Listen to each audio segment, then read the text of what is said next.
जय गुरु जी, शुक्राना गुरु जी, अनंतम अनंतम शुक्राना गुरु जी। कैसे हैं संगत जी आप सब? उम्मीद करता हूँ बहुत अच्छे होंगे।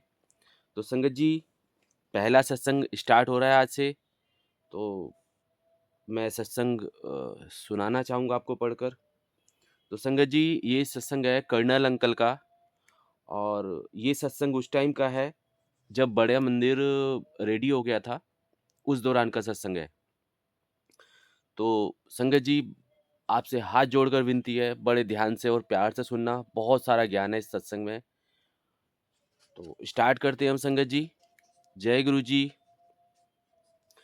तो संगत जी, कर्नल अंकल एक्चुअली उस दौरान लेटेस्ट ही मालिक के दरबार में आना शुरू किया था उन्होंने। तो कर्नल अंकल के बारे में थोड़ा सा बता दूं। एक्चुअली वो राजस्थान से बिलोंग करते थे, और आप सभी को पता ही है कि उधर शिकार वगैरह ज़्यादा खेला जाता है। मतलब शिकार होता है ना, ये सब हिरन वगैरह, तो उनका शिकार करते थे। वो एक्चुअली शिकारी थे। तो संगत जी, जिस एक बार वो बड़े मंदिर आए और गुरुजी ने उनको बैठा लिया। एक्चुअली गुरुजी जल्दी से किसी को अपने पास नहीं बैठाते थे, पर उनको बैठाया और काफी देर तक बैठा के उनको रखा वहां पर, बड़े मंदिर में, दरबार में। बैठाने के बाद संगत जी, जब शाम हो गई और टाइम काफी हो गया, तो कर्नल अंकल ने कहा कि गुरुजी मैं चलता, आज्ञा दीजिए। तो संगत जी, गुरुजी ने बोला कि नहीं, बैठ जाओ, अभी आपको नहीं जाना है, बैठ जाओ। तो मालिक की बात कोई कैसे टाल सकता है। अंकल बैठ गए। तो काफी टाइम हो गया, जब सब संगत अपने घर वापसी लौट गई वहां से सत्संग के बाद। तो संगत जी, गुरुजी ने कर्नल अंकल को अपने पास बुलाया और उनसे बोला कि कर्नल अंकल, ये तुसी ठीक नहीं कीता। तो कर्नल अंकल ने पूछा, गुरुजी की हुआ? कर्नल अंकल से बोला गुरुजी ने कि उसकी माँ आई सी मेरे कोल, उसकी माँ आई सी मेरे कोल कि मुझे बदला चाहिए, और मेरा बेटा मार दिया है। एक्चुअली संगत जी, माँ अगर किसी के बच्चे को ऊंच नीच हो जाती तो आप समझते ही हैं कितना दर्द होता है। कर्नल अंकल नहीं समझ पाए। वो एक्चुअली गुरुजी की बातें उन्होंने सुनी, और सुनकर समझ उनको आई नहीं कि क्या बोला है गुरुजी ने। वो मालिक से आज्ञा लेकर चले गए बड़े मंदिर से। तो वो सोचते रहे, काफी सोचते रहे कि क्या हुआ, ऐसा क्या हुआ, क्या हुआ। अब उनको रात भर नींद नहीं आई। तो अगले दिन वो बड़े मंदिर आए गुरुजी से मिलने के लिए। वो आए, उन्होंने पूछा कि गुरुजी, मुझे कुछ समझाइए, मुझे बताइए कि हुआ क्या है, ऐसा क्या है। तो गुरुजी ने उनको बताया कि तुसी शिकार शिकार कीता, और जिसका वो बच्चा था वो मेरे कोल आई, उसने कहा मुझे बदला चाहिए। पर गुरुजी ने बोला कि तू टेंशन ना ले, सब चंगा होगा। तू मेरी शरण में है तो तेरे साथ कभी गलत नहीं हो सकता है। संगत जी, जब तक एक्चुअली अब तो बड़े मंदिर के अंदर सिक्योरिटी है और गार्ड वगैरह सभी लोग हैं, सभी की सेवा है। उस टाइम तक नहीं स्टार्ट हुई थी। मतलब जल्दी में ही बना था बड़ा मंदिर, तो सिक्योरिटी वगैरह कुछ ऐसी थी नहीं, तो ऐसे ही चलता था सब। एक्चुअली ये कर्नल अंकल एक दिन सेवा करके घर जा रहे थे, तो बड़े मंदिर से बाहर निकले, और टी पॉइंट से अगला कट पड़ता है ना, सीमेंट कट। आई होप आप लोगों ने देखा होगा, अगला कट पड़ता है सीमेंट कट। तो सीमेंट कट पर कुछ आंटियां थी, और एक ऑटो वाला था, वो झगड़ रहा था उन आंटियों से, शायद किराए को लेकर कुछ उनका चल रहा होगा, अप एंड डाउन। तो अंकल सेवा करके जैसे निकले तो उन्होंने देखा एक्चुअली संगत है मालिक की, तो प्लस महिलाएँ हैं, आंटी हैं, तो हर कोई गाड़ी रोक लेगा। उन्होंने गाड़ी रोकी साइड में और कहा, उससे पूछा ऑटो वाले से कि भाई क्यों ऐसा क्या क्यों लड़ रहे हो आप इनसे? आंटी हैं ये, संगत है गुरुजी की, तो आप इनसे क्यों ऐसा झगड़ा कर रहे हैं? तो ऑटो वाला एक्चुअली लोकल का ही था वहाँ पर, तो उस ऑटो वाले ने मुँह बहस आपस में हो गई। अब अंकल ने उनसे कहा कि भई ये गलत है, ऐसा मत करो। किराए को लेकर शायद मेरे हिसाब से कुछ ऐसा रहा होगा। तो संगत जी, उस ऑटो वाले ने ना हक करी ना धक करी, अपनी ऑटो से तमंचा निकाला और उनकी यहाँ पर गोली चला दी। अब गोली चलाने के बाद एक्चुअली वहाँ सेवादार भी खड़े होते हैं, तो वो ऑटो वाला तो वहाँ से भाग गया, बट सेवादारों ने उनको एक्चुअली नाइट का टाइम था, करीब समथिंग 11:30 के आसपास बज रहे थे वहाँ पर। तो उस टाइम भी कुछ सेवादार होते हैं, घर जाते हैं, तो वहाँ पर भी कुछ थे सेवादार, उन्होंने उनको लिया और हॉस्पिटल में एडमिट कर दिया। ये एम्स पास में एम्स हॉस्पिटल पड़ता है, सरकारी हॉस्पिटल, तो वहीं ले जाकर उनको एडमिट कर दिया। एडमिट करने के बाद संगत जी, डॉक्टर न पता तो था कि गोली लगी है और पास प्लस दिल के पास गोली लगी है। गोली भी ब एक्चुअली नहीं बचते लोग, अगर किसी को गोली लग जाए तो बचता नहीं है। ये तो मालिक की मेहर थी, वो साँस चलता रहा उनका। संगत जी, जैसा कि डॉक्टरों का बताया गया है कि गोली लगी और लगकर हार्ट को टच नहीं करा उसने और साइड से जा फँसी। मतलब चली थी हार्ट पर, बट हार्ट से साइड में जाके फँस गई। जय गुरु जी। एक्चुअली ब बातें इतनी प्यारी, इतना प्यारा सत्संग है संगत जी, बहुत प्यारा। मालिक की जितनी उस्तत करी जाए, उतनी कम है। संगत जी, डॉक्टर ने उनका सर्जरी करी और डॉक्टर बहुत हैरान कि गोली कहाँ से चली, पसली को टच करा और कहाँ जाके निकाली गई। जय गुरु जी। एक्चुअली मालिक की बात करते हैं तो मन अंदर से ना एकदम। जय गुरु जी। आंटी, अंकल जी, संगत जी, उनकी सर्जरी हुई और समथिंग 8 से 10 दिन बाद वो बड़े मंदिर आए गुरुजी के पास। गुरुजी से पूछा कि गुरुजी अब तो कुछ बता दो मुझको, अब तो जो होना था हो चुका है, अब तो बता दो। तो गुरुजी ने उनको बताया। बहुत ही प्यारा मैसेज है, बहुत ही प्यारा संदेश है गुरुजी का। ज्ञान लेने वाला होगा तो यहाँ से भी ज्ञान ले लेगा संगत जी। एक्चुअली गुरुजी ने बताया कि तुमने राजस्थान में जहाँ आप रहते हो वहाँ पर शिकार खेला था और जो हिरन मारा था आपने, उसकी जो माँ थी वो मेरे पास आई कि मुझे बदला चाहिए। जिसने मेरे बेटे को गोली मारी है, उसको भी गोली से ही मारा जाए। अब चूँकि वो गुरुजी की शरण में थे, तो संगत जी देखिए, गोली भी लग गई है और उनको कुछ हुआ भी नहीं है। गोली भी लगी, गोली भी चली, कहाँ से लगी, क्यों लगी, कुछ पता नहीं है। देखिए, एक ऑटो वाला झगड़ा कर रहा था और झगड़ा करते-करते वो अंकल वहाँ पर आए, उनको गोली लगी, हॉस्पिटल गए। तो ये सब गुरुजी की ही लीला है, जो उनको बचा दिया, गोली भी चली और वो मरे भी नहीं।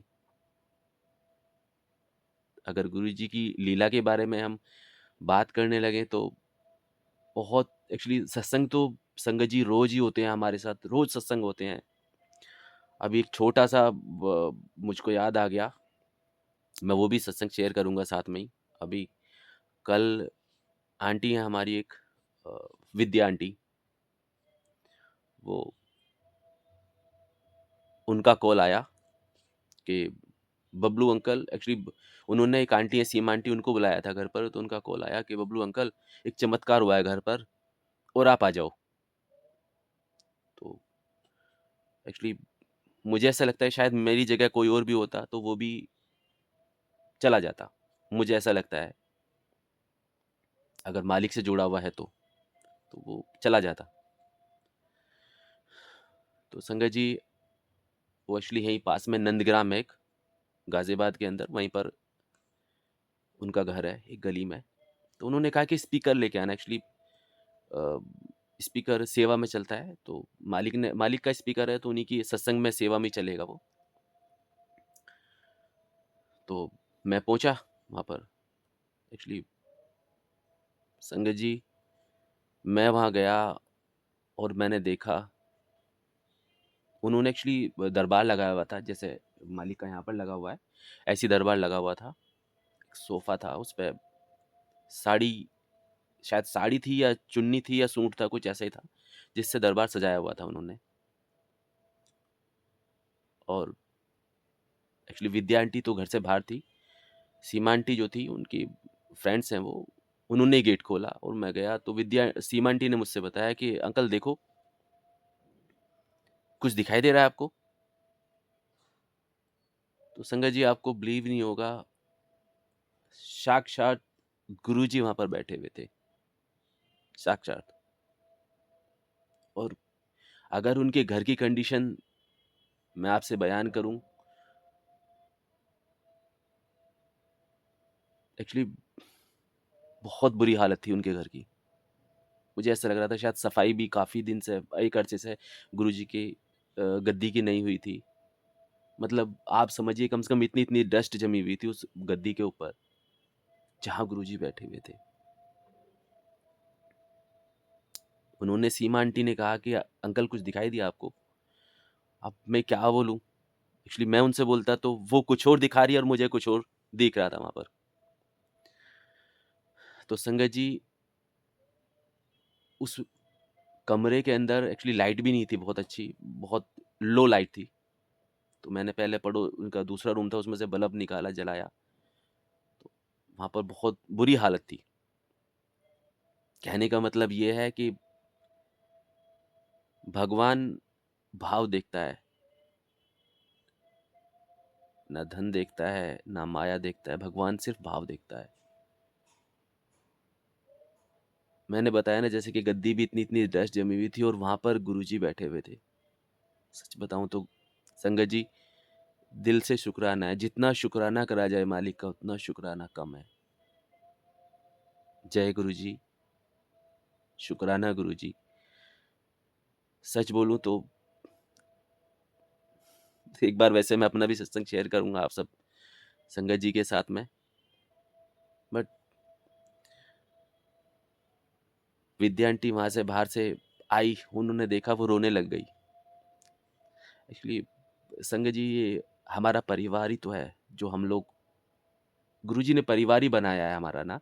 ये सब जो हम बिछड़े हुए पड़े थे, सबको मिलाया है एक दूसरे से, हम जुड़े और एक दूसरे का साथ दें।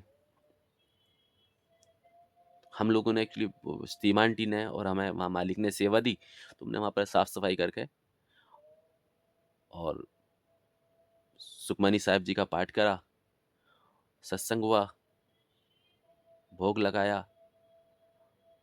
और संगत जी, एक्चुअली मैंने बाद में देखा कि उनके यहाँ पर अमृत वर्षा हो रही थी, तो वो स्वरूप से निकला था। एक्चुअली मुझे विश्वास कभी नहीं होता था इन सब चीज़ों पर, बट मैंने देखा तुम अपनी आंखों से, तो मुझे तब बिलीव हुआ कि भगवान सिर्फ भाव देखता है, प्यार देखता है, कि मुझसे मेरा भक्त या मेरी संगत कौन प्यार कर रहा है, कितना प्यार कर रहा है और कैसा प्यार कर रहा है।